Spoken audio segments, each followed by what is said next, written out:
ایک دفعہ کا ذکر ہے، ابو ظہبی میں 3 دوست جن میں ایک پاکستانی، ایک انڈین اور ایک فلپائنی اکٹھے رہتے تھے۔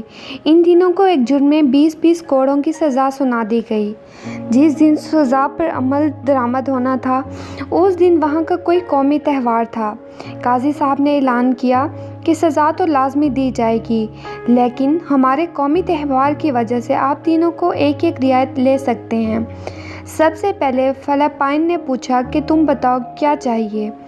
اس نے کہا کہ کوڑے مارنے سے پہلے میری کمر پر ایک تکیہ باندھ دیا جائے۔ چنانچہ اس کی کمر پر تکیہ باندھ کر کوڑے لگانا شروع کر دیے۔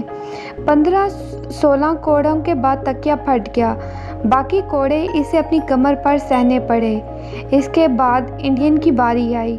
جب اس سے پوچھا گیا تو اس نے تکیے کی حالت دیکھنے کے بعد کہا، میری کمر پر 2 تکیے باندھے جائیں۔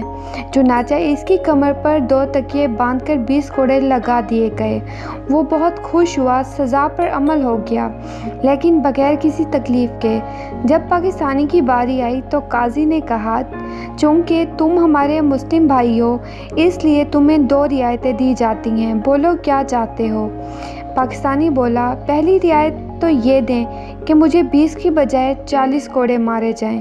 قاضی اور دیگر لوگ بہت حیران ہوئے کہ یہ کیسی رعایت ہے۔ بہرحال انہوں نے پوچھا کہ دوسری کیا رعایت ہے؟ پاکستانی بولا، میری کمر پر اس انڈین کو باندھ دیں۔